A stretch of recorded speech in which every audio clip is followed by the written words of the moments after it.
Imagine a biological environment that just continuously crushes things, like with 37 newtons of force. Right. Just constantly. Yeah, constantly. And then it randomly spikes to like 129 newtons. And on top of all that, it's flooded with these endogenous enzymes that are basically designed to just systematically dismantle complex molecular structures in, under 24 hours. It sounds like an extreme industrial testing facility. I mean, right. You'd think we're looking at like deep sea exploration or aerospace engineering today, but we aren't. We are actually looking at the biomechanics of the human female pelvic floor. Which is honestly the ultimate stress test for any kind of biomaterial engineering. It really is. Because we're dealing with this anatomical region that is, constantly bearing dynamic weight. It's always in motion, and it's subjected to these massive instantaneous spikes in pressure. Yeah. Any material that you introduce into this space, it has to survive a really, really hostile mechanical and chemical reality. And that brings us to our mission for this deep dive, because we are unpacking exactly how you engineer materials to survive that reality. Exactly. Specifically, we're looking at how the viscoelastic profile of BDE cross-linked hyaluronic acid, so HA hydrogels, how that's manipulated to withstand this intense, repetitive mechanical compression of pelvic floor contraction. And we've got a really robust stack of sources today for you, ranging from, dynamic biomechanical pressure profiles from devices like the FemFit to the actual rheological profiling of these HA hydrogels, right down to the precise chemical pathways of the BDDE cross-linking. Yeah, the overarching theme here is really this synthesis of structural engineering and organic chemistry. We're looking at how microscopic chemical bonds are leveraged to solve this macroscopic, super high-pressure biomechanical problem. Right. But, okay, let's unpack this a bit. Before we can appreciate the engineering of the hydrogel, we first have to, quantify the actual environment it's meant to support. We have to know what we're up against. Exactly. So the pelvic floor muscles, the PFMs, they form this dynamic hammock at the base of the cavity. And their primary function, besides just supporting the pelvic organs, is maintaining continence. Right, by compressing the urethra. Yeah, exactly, pushing it against the anterior vagina. But the mechanical demands placed on this tissue are just staggering. I mean, the baseline load on the pelvic floor when a woman is just resting, simply lying down, is already around 19 newtons. And that baseline shifts dramatically with posture. Totally. Just standing up alters the vector of gravity. It changes the weight distribution of the internal organs, so you're effectively doubling that continuous mechanical stress. It goes right up to 37 newtons. Which is already a lot of constant pressure. But then, and this is the crazy part, then we introduce sudden, explosive physiological events. Like coughing. Yeah, a cough or a sneeze. It creates this massive, instantaneous spike in intra-abdominal pressure. The force bearing down on the pelvic floor can jump from 37 to 129 newtons in just a fraction of a second. That's a huge impact. And if we consider the extremes of anatomical stress, like childbirth, the stretch ratio in the pelvic muscles can reach 3.26. Wow. Right. The tissue is forced to stretch to more than 3 times its resting length. So, I mean, if the pelvic floor is like a shock absorber on a car, right, and you're driving over this continuous cobblestone road. That's the 37 newtons of standing pressure. Exactly. And then you hit these occasional massive potholes, which are the coughs. How does any biological tissue survive that without just being pulverized? Well, often over time, it struggles. The cumulative trauma from these daily spikes, and especially those extreme stretching events, it frequently leads to lesions. Yeah. The muscle tissue degrades over a woman's life. And this structural failure, it manifests clinically as stress urinary incontinence, decreased muscle strength, genital prolapse. The architectural support system essentially just gives way under the repetitive load. Which brings up a really critical diagnostic problem. If we're going to engineer a synthetic material to reinforce this architecture, we need incredibly precise data on the forces it's going to face, right? Absolutely. You can't build a bridge if you don't know the weight of the cars. Great point. But historically, the clinical tools used to measure this environment were highly subjective, like digital palpation, using that modified Oxford scale from 0 to 5. Right. It relies entirely on the clinician's physical sensation of the patient's contraction, which is just not enough data for material engineering. No, it's not. And even as diagnostics evolved into more objective measurement tools like dynamometry with specialized speculums or traditional manometry using vaginal balloon probes, there were still significant limitations. Yeah, like with manometry, right. It Yeah. measures the sum total of all the pressure changes within the vaginal chamber during a maximum voluntary contraction, an MVC. Exactly. It measures the total crush. Right, so if you have a balloon probe in there, it's simultaneously registering the downward pressure from the organs above and the inward lateral squeeze from the muscles. It aggregates all those forces into just one single data point. Which is a huge problem if you're trying to design a specific hydrogel. If you're designing this gel to provide targeted volumetric support to the urethral wall, you need to know the specific vector and magnitude of the inward muscle squeeze. Yes. You have to separate it from the passive downward push of the organs. And that distinction is where the FemFit device data in our sources completely changes the paradigm. It's a massive leap forward. It really is. Instead of a single balloon just registering overall chamber pressure, the FemFit uses this thin, flexible array of 8 separate pressure sensing zones, distributed all along its length. So because it spans the entire canal, it can isolate things? Exactly. It can simultaneously isolate the intra-abdominal pressure vector at the deeper end, and then the specific pelvic floor muscle contraction vector nearer the opening. Isolating those vectors provides such a highly accurate, high-resolution dynamic pressure profile. We can actually see exactly how the lateral shearing forces differ from the vertical compressive forces in real time during exercises. Which means any viscoelastic material we place into this space has to be rheologically tuned to withstand those exact pressure profiles, the ones mapped by these advanced sensor arrays. Precisely. So entering this incredibly hostile environment is our primary candidate, hyaluronic acid. Right, HA. HA is an endogenous polysaccharide. It naturally occurs all throughout the extracellular matrix of human tissue. Its innate hydrophilic properties and its basic viscoelasticity make it theoretically just ideal for restoring volume and structural support. Theoretically. But the biological reality is a bit different, isn't it? Oh, very different. Native HA is highly susceptible to rapid enzymatic degradation. You have these endogenous hyaluronidases that actively cleave the glycosidic bonds in the HA polymer backbone. So it breaks down fast. Incredibly fast. Yeah. In its native unmodified state, the half-life of HA in human tissue is approximately 1 day. Wait, 1 day? So if you just inject unmodified HA into the pelvic floor between those native enzymes and the 129 Newton compressive spikes. It would be obliterated almost instantly. Wow. Okay, so it wouldn't provide any sustained support at all. None. It requires a profound chemical stabilization if it's going to survive. And the industry standard for that stabilization is this chemical cross-linking agent we mentioned earlier, BDDE, or 1004-butanediol diglycetyl ether. That's the one. Cross-linking fundamentally alters the physical and chemical properties of the HA polymer. It transforms it from this rapidly degrading soluble liquid into a really durable solid-like hydrogel. And the chemistry behind this transformation is actually fascinating. So BDDE molecules feature these reactive epoxy groups at both ends, right? Right. Under specific manufacturing conditions, specifically it has to be an alkaline environment, these epoxide rings basically open up, and they preferentially react with the primary alcohol groups along the HA polymer backbone. And the resulting bond that forms between the BDDE crosslinker and the HA chain is an ether bond. Which is super important. It is crucial. The choice of an ether bond is very deliberate. Ether bonds possess significantly superior chemical stability compared to, say, ester or amide bonds. So they're tougher. Much tougher. They are highly resistant to both enzymatic cleavage by those hyaluronidases and to natural hydrolysis. Okay, so a single BDDE molecule basically acts as a chemical bridge.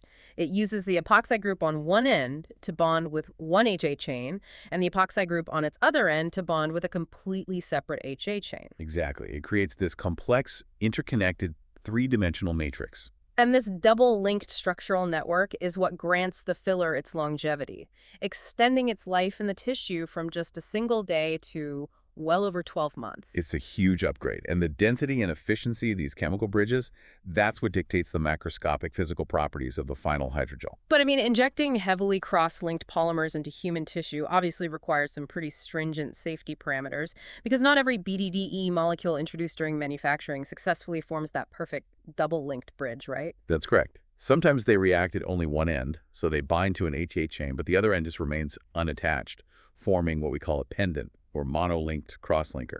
Okay, and then there are trace amounts of BDDE that might remain completely unreacted in the matrix. Right. But modern purification protocols are incredibly rigorous.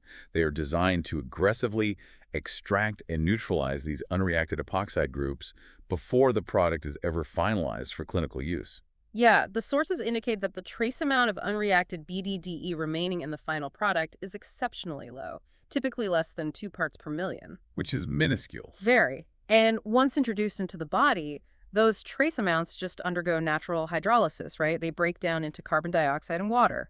Harmless stuff. Completely harmless. And the cross-linked HA matrix itself, as it slowly degrades over the course of a year, it breaks down into metabolic byproducts that are identical to your native tissue components. Okay, but wait. Even with these stable ether bonds forming this 3D matrix, we are still dealing with a hydrogel. Yes, we are. So isn't HA usually just a gel? I mean, if it's essentially just thick water, wouldn't 129 newtons of a cough just squish it completely out of existence? It's a valid question. Like, it doesn't matter how chemically stable the bonds are if the whole macroscopic structure just flattens out and migrates away from the targeted zone. Exactly. And that physical behavior, that's governed by the science of rheology, which analyzes how materials flow and deform under applied stress. Okay. When the BDDE cross-linking transforms the HA into a derivative like the double-linked BDPE we were just talking about, it creates a highly tunable viscoelastic substance. Viscoelastic, meaning it has both. Yes. It exhibits properties of both a viscous liquid and an elastic solid simultaneously. And this repological profile is defined by 2 primary metrics in our sources. The first is the elastic modulus, denoted as G'. Right, G'. This represents the solid elastic behavior of the gel. It's the material's ability to store the energy applied during deformation and then use that energy to snap back into its original shape once the stress is gone. A high G' indicates a firmer, more resilient material. Yeah. And then the second metric is the viscous modulus, G'. This represents the fluid behavior of the gel. When stress is applied, a viscous material deforms and flows, and the applied energy is lost as internal friction rather than stored for recovery. So it don't return to its original shape. Exactly. And the classic analogy in our sources here contrasts a rubber band with honey, which I think is so helpful. It's a great visual. Right. A rubber band is highly elastic. You stretch it, it deforms, but it instantly snaps back when you let go. That demonstrates high G'. Honey, on the other hand, is highly viscous. You apply force, it flows, but it never regains its original shape. That's high G'. And designing a hydrogel for the pelvic floor requires an incredibly intricate balance of these 2 moduli. It's a tightrope walk. It really is. Because if the material is too elastic, if the G' is excessively high, the gel becomes rigid. It fails to integrate dynamically with the surrounding soft tissue. Which would be bad. Very bad. It could cause discomfort or even mimic a fibrotic mass during a maximum voluntary contraction. Conversely, if the G' is too high, the material is just too viscous, too fluid. It'll lack the structural integrity to provide continuous support against that baseline 37 newtons of standing pressure. And it would easily disperse under the 129 Newton spike of a cough. It just won't hold its position in the suburethral space. Right. But beyond just the balance of elasticity and viscosity, there's a third property that's essential for surviving the pelvic floor: cohesivity. Yes. Cohesivity is vital. It's basically the internal adhesive force among the cross-linked HA units within the gel matrix. It's that molecular affinity that keeps the hydrogel intact as a single cohesive unit when it's subjected to severe vertical or lateral compression. And evaluating that cohesivity involves some pretty rigorous laboratory stress tests, specifically the compression force test. Right, where they just crush it. Exactly. The material is subjected to a compressive load that intentionally exceeds its elastic limit.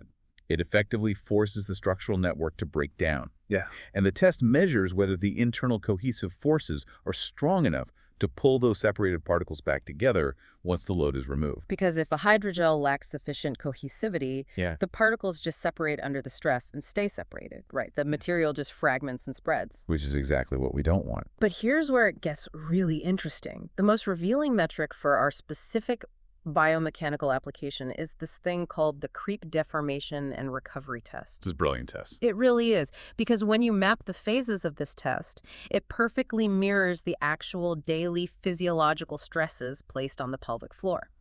So the test begins with the application of a continuous submaximal load over an extended period. That initiates the creep phase. The material undergoes a slow, continuous deformation. Which directly simulates a woman just going about her day, standing, walking, subjecting the pelvic floor and the implanted hydrogel to that constant baseline pressure of 37 Newton. Exactly. And then, following that creep phase, the test introduces a sudden, sharp spike in stress, pushing the material well past its elastic threshold. The deformation phase. Yes.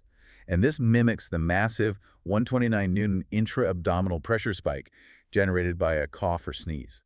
The structural integrity of the gel just takes a severe instantaneous hit. And then the final phase involves completely removing the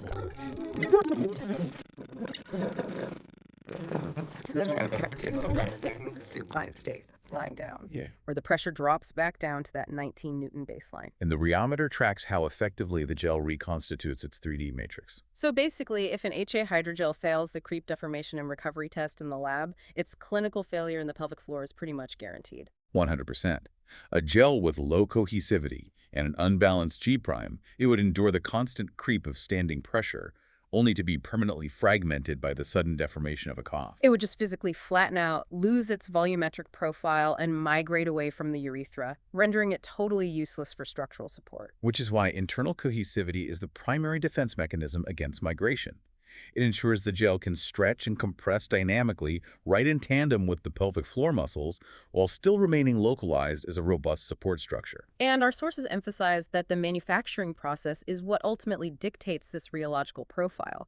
It leads to two really distinct categories of BDDE cross-linked HA fillers: biphasic and monophasic. The structural differences between these two are huge, and they directly determine their viability in high-stress environments. So let's break them down. Biphasic fillers are formulated with a lower degree of chemical cross-linking. They achieve a portion of their cohesivity through natural molecular entanglements of the HA chains, rather than relying exclusively on those BDDE ether bonds. Right. The manufacturing process for biphasic fillers usually involves creating cross-linked blocks and then sizing them down into discrete particles. And those particles are suspended in a non-cross-linked HA fluid. Because their internal structure relies so heavily on just physical entanglement rather than dense chemical bridging, biphasic fillers behave a lot more like fluids under extreme compression. Yes. When pushed past their elastic limit during a compression test, those natural entanglements just slip and break. The discrete particles separate rapidly, and because they lack a dense network of chemical bonds, they really can't reassemble effectively. They exhibit diminished structural resilience against strong, repetitive shearing forces. They just lack the cohesive recovery necessary for an environment that routinely spikes to 129 newtons. Right, but then we have monophasic fillers, which represent a totally different engineering philosophy. They undergo an intensive homogeneous chemical cross-linking process. They possess a significantly higher ratio of those double-linked BDPE derivatives we talked about. Exactly. So the entire gel mass is a single, cohesive, heavily cross-linked phase. It's not discrete particles suspended in fluid. This intensive chemical modification results in a really robust matrix with a strong G' and exceptionally high cohesivity. Monophasic structures just inherently resist physical breakdown under vertical compression. And they offer superior resistance to endogenous enzymatic degradation as well. But I gotta play devil's advocate here for a second. This introduces a pretty critical engineering dilemma, doesn't it? It does, yes. Because if we pump it full of BDDE to maximize the concentration, to create this intensely cross-linked, highly monophasic structure that can survive the pelvic floor, don't we risk altering the fundamental nature of the HA? That's the main concern. Excessive cross-linking dramatically increases the firmness of the gel, but it simultaneously decreases its hydrophilicity. Its ability to bind and hold water molecules. Right. And if the gel cannot hydrate properly, it loses its viscous properties. We lose the honey. It becomes a rigid, non-dynamic mass that cannot integrate with the surrounding mucosal and muscular tissues. It behaves more like a solid implant than a biomimetic hydrogel, which we don't want. We need the material to absorb the kinetic energy of a cough, not just deflect it like a rock. It has to move with the tissue. Exactly. So how does the manufacturing process resolve that conflict? How do you maximize cross-linking for durability while preserving hydrophilicity for dynamic integration? It's all about efficiency, right? Yes. The solution lies in optimizing cross-linking efficiency rather than simply maximizing the gross volume of the cross-linking agent you dump into it. Engineering the optimal monophasic gel requires carefully controlled thermodynamic and chemical conditions during the cross-linking phase. So the goal is to ensure that the highest possible percentage of the BDD molecules actually successfully form those double-linked ether bridges. Precisely. By maximizing the double-link BDPE and minimizing the formation of useless pendant chains or unreacted molecules, you build a structurally dense matrix without saturating the polymer with excess chemical agents. Okay, that makes total sense. High cross-linking efficiency yields a hydrogel with the necessary elastic modulus to withstand deformation, and D, the critical cohesivity to resist migration. While still maintaining a sufficient viscous modulus, it remains hydrophilic enough to mimic the natural extracellular matrix, ensuring seamless integration into the high-mobility tissue of the pelvic floor.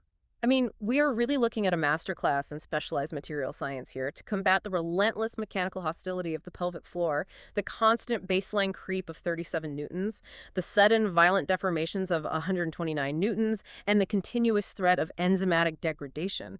We isolate this highly degradable natural polymer. And we chemically armor it, using the targeted reactivity of epoxide groups to forge resilient ether bonds. Yeah. We then manipulate the thermodynamics of that reaction to dictate the macroscopic rheology of the final product, carefully balancing the elastic recovery of a rubber band with the cohesive fluidity of honey, tailored precisely for one of the most demanding anatomical neighborhoods in the human body. It's incredible. And understanding the interplay between G prime, G double prime, cohesivity, and the specific vectors of pelvic floor pressure, that is the foundation for restoring structural integrity to damaged tissue. So what does this all mean for you, the listener? For millions dealing with the physical and psychological toll of stress, urinary incontinence, and genital prolapse, these viscoelastic hydrogels represent a sophisticated biomechanical solution to reclaim their baseline quality of life. And synthesizing this rheogonical data with the advanced diagnostic capabilities of tools like the FemFit, it opens up a really profound possibility for the future of biomaterial engineering. Oh, absolutely. Because we are currently analyzing precise, isolated pressure vectors. We're Right. differentiating intra-abdominal downward forces from inward muscle contractions in real time. We have the specific dynamic mechanical load data for the individual patient. Exactly. So imagine a future where we feed that individualized real-time pressure profile into a predictive algorithm. We could move beyond off-the-shelf standardized hydrogels entirely. Wow. We could theoretically utilize that data to custom tune the exact BDDE cross-linking efficiency and the G prime to G double prime ratio in the laboratory during the manufacturing phase. We could synthesize a personalized monophasic viscoelastic biomaterial. Its rheology perfectly calibrated to withstand and support the unique biomechanical footprint of the patient's own body. That is just mind-blowing. The potential to bridge precise anatomical diagnostics with custom-tailored polymer chemistry completely redefines how we approach tissue engineering. It really does. Well, the next time you analyze the structural integrity of the materials around you, consider the profound complexity of the engineered matrices designed to survive the relentless mechanical forces inside your own body. Thank you for joining us on this deep dive.